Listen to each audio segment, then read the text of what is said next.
Otherworldly Evil Monarch, Bab 88. Judul, Aku tidak punya ramuannya, kamu memilikinya.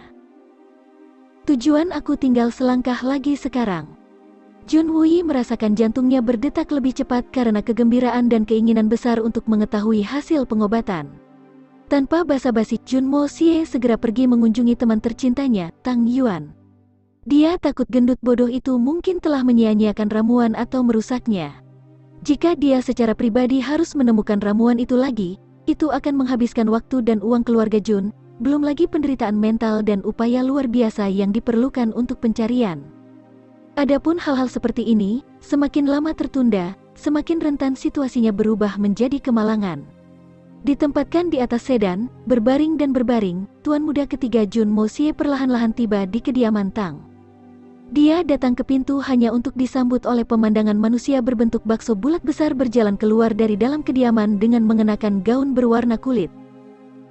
Hari ini, Tang Yuan, tuan muda klan Tang, mengenakan gaun yang merupakan karakteristik fisiknya sedemikian rupa sehingga sangat sedikit yang akan menemukan sesuatu yang salah jika nasi disajikan dalam mangkuk bersamanya sebagai hidangan bakso di piring samping.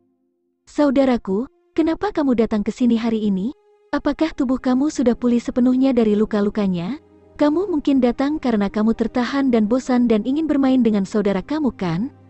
Tang Yuan memandang Junmo Xie dengan ekspresi senang dan suaranya mengandung sedikit perhatian, tetapi seseorang dapat dengan jelas melihat kegembiraan dan ketulusan dalam tindakan dan kata-katanya. Aku datang untuk menemuimu. Junmo Xie mengangkat tirai sedan dan melanjutkan. Apa, kamu akan pergi ke suatu tempat? Ah iya. Aku akan pergi ke aula permata megah untuk menikmati dan menawar beberapa barang. Sebenarnya ada beberapa barang bagus di sana hari ini. Kakek membiarkan aku pergi bersenang-senang hari ini. Tang Yuan merogoh jubahnya dan membeli setumpuk besar uang kertas dan uang. Dia bersiul dan bertepuk tangan dalam kegembiraan dan wajahnya bersinar seperti Buddha yang tertawa. Kali ini, aku sebenarnya diperintahkan untuk memeriksa semuanya dengan benar dan mencari beberapa barang yang sangat bagus. Aku bahkan diberikan uang yang sangat banyak. Junmo Xie, menurutku kita berdua pergi ke sana dan menawar bersama, bagaimana? Aku tidak percaya kamu akan menggadaikan istrimu kali ini kan? Junmo Xie bercanda. Hei, jangan sebutkan hal-hal kecil itu.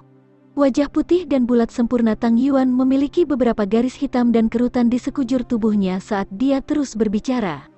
Aku dijebak dan diatur selama waktu itu. Jika kita bermain dalam keadaan normal, saudaramu di sini hanyalah dewa judi yang dibicarakan dalam legenda. Aku berharap aku bisa percaya mulutmu yang patah itu. Sebenarnya, aku mungkin lebih baik percaya pada keberadaan hantu di dunia ini daripada mulut itu. Junmo Xie mengerutkan hidungnya dan wajahnya secara keseluruhan menjadi serius. Sambil mengabaikan undangan yang dibuat oleh Tang Yuan, dia langsung ke intinya dan bertanya. Jangan terburu-buru untuk pergi dan menghabiskan kekayaanmu. Ada sesuatu yang penting karena itu aku datang mencarimu. Apa masalahnya? Biarkan kakakmu mengetahui semua kekhawatiranmu. Tang Yuan berkedip beberapa kali dan berkata dengan sungguh-sungguh. Aku mendengar bahwa kamu membeli 3 helai rumput daun 9 dari grup perdagangan Jin Siang. Itu adalah sesuatu yang sangat aku butuhkan karena cedera aku saat ini. Keluarkan untukku sekarang. Junmo Xie sangat berterus terang dengan apa yang diinginkannya dan mengatakannya langsung ke wajah Tang Yuan. Siapa sebenarnya yang memberitahumu ini? Ini hanya memperlakukan aku dengan tidak adil. Aku tidak tahu apa itu 9 daun rumput. Tang Yuan menggigil sementara tubuh berlemaknya memerah karena kegembiraan. Aku sudah membeli barang ini? Apa 9 rumput? 7 rumput? Aku benar-benar tidak tahu apa itu.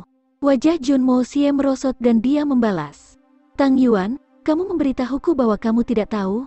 Aku, ayahmu, sedang berbicara denganmu sekarang dengan susah payah ke sini dan kamu bajingan, sebenarnya punya nyali untuk mengatakan bahwa kamu tidak tahu? Jika bukan karena aku ingin tahu di mana pedang dan batu giok berharga kamu? Aku seharusnya menyiramnya bersamamu ke toilet. Aku benar-benar tidak tahu. Tang Yuan tampak cemas saat dia melompat di tempat dan sambil menggertakkan giginya, dia mulai bersumpah. Saudaraku, apakah aku berani mencoba untuk membodohi atau memperdayaimu? Aku pasti tidak tahu tentang masalah ini dan jika aku berbohong, biarkan aku, Tang Yuan, berubah menjadi katak seketika ini.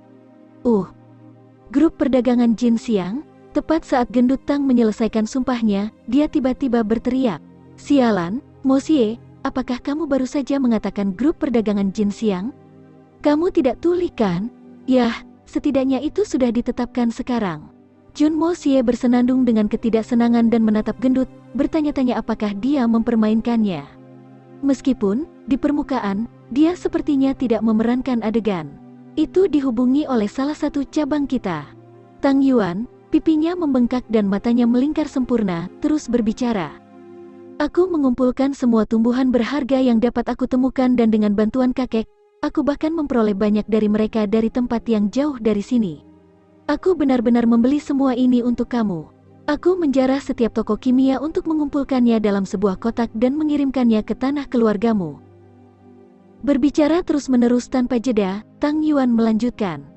"Ada banyak ramuan yang aku temukan dan mengemas semuanya di dalam kotak yang aku kirim.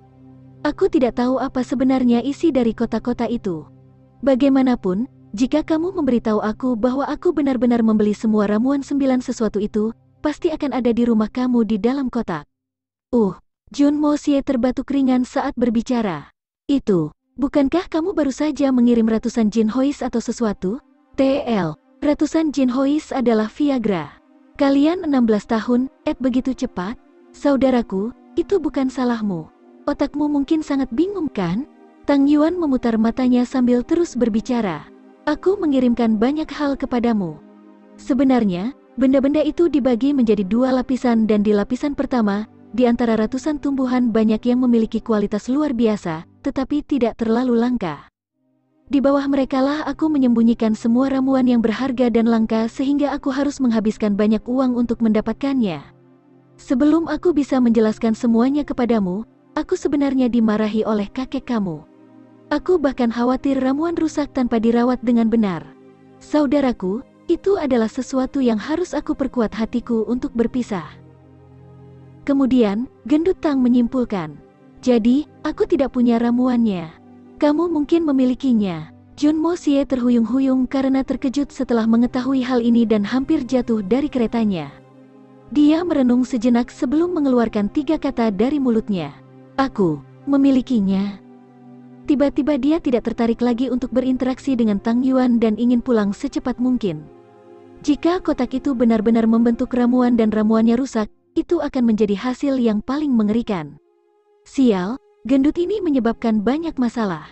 Tang Yuan menarik wajah panjang dan berkata, "Apa yang membuatmu begitu cemas? Kamu masih belum pulih dari penyakit kamu dan jarang keluar. Karena kamu akhirnya keluar, ayo pergi ke aula permata megah bersama-sama. Aku mendengar bahwa mereka memiliki banyak hal baik di sana hari ini. Kamu dan aku bisa masuk dan mengambil semua barang bagus."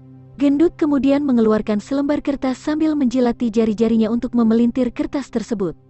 Kemudian, dia menunjuk ke isinya, berteriak dengan penuh semangat. "Lihat, lihat, ornamen giok, bunga kaca giok, karang giok dasar laut. Ini semua adalah barang yang sangat bagus. Aku tidak punya waktu untuk berkuda denganmu." Jun Mo Xie beristirahat kembali ke kursinya, tetapi saat dia mengucapkan kata-kata itu, kepalanya menoleh ke belakang dengan enggan dan kemudian tiba-tiba menatap kembali ke Tang Yuan sebelum menelan seteguk air liur, yang membuatnya tampak seperti sedang menelan telur ayam utuh. Dia membuat suara, dan tiba-tiba berkata, "Baiklah, tentu. Ayo pergi ke aula bersama dan lihat apa yang bisa kita dapatkan di tempat itu." Dia kemudian mengatur agar pengawal segera pulang, sehingga dia dapat segera memberitahu Jun Wuyi tentang 2 kotak yang diberikan oleh Tang Yuan dan memindahkan semua barang sambil dengan hati-hati menyimpan setiap barang di dalamnya. Dia juga menginstruksikannya untuk membawa sejumlah uang untuk dibelanjakan di aula permata megah. Perubahan mendadak dalam sikapnya ini karena dia, tuan muda ketiga, telah menemukan bahwa dalam daftar bahan lelang ini, ada barang mengesankan yang dia inginkan. Meridian hati yang berkobar. Sialan. Ini benar-benar melampaui keberuntungan lagi. Ini seperti diberkati oleh surga sendiri. Datang jauh-jauh ke sini bukanlah buang-buang waktu. Aula permata luar biasa. Itu adalah tempat yang bahkan bisa membuat sebagian besar pejabat tertinggi kerajaan Tianxiang bermimpi dalam fantasi dan menjadi gila. Itu adalah tempat yang dikonsumsi para bangsawan. Ini adalah rumah lelang terbesar kerajaan Tianxiang, tapi itu lebih dari sekedar lelang sederhana. Di kerajaan, untuk menemukan harta karun terbaik, itu akan menjadi tantangan yang sangat sulit yang hampir tidak akan pernah berhasil bahkan dalam beberapa dekade mendatang. Namun, harta karun apapun yang dapat kamu pikirkan, tempat ini pasti akan memilikinya.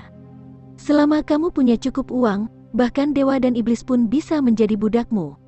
Kata-kata ini, baik di kehidupan masa lalu Jun Xie atau saat ini, sangat cocok. Makanan, minuman, mainan, pembunuh, alat perampok, kulit dan bulu binatang misterius, senjata ajaib yang luar biasa, dekorasi terbaik dan bahkan pria dan wanita sebagai budak. Seseorang dapat menemukan segalanya. Itu terlalu berlebihan. Kamu hanya harus memikirkannya dan tidak mungkin untuk tidak menemukannya. Tepat setelah berjalan ke aula permata Magnificent, tidak peduli seberapa mewah gaya hidup asli kamu dan seberapa kaya kamu akan menyadari bahwa kamu masih kekurangan banyak hal dalam hidup. Orang akan menyadari bahwa ada banyak hal yang belum mereka coba. Mereka akan merasa bahwa kehidupan spiritual dan material mereka sangat mandul. Jadi, agar tidak menghabiskan semua yang kamu miliki dan menjadi benar-benar bangkrut, rata-rata orang ingin keluar dan tidak membiarkan pikiran atau penilaiannya dikaburkan oleh surga harta karun ini.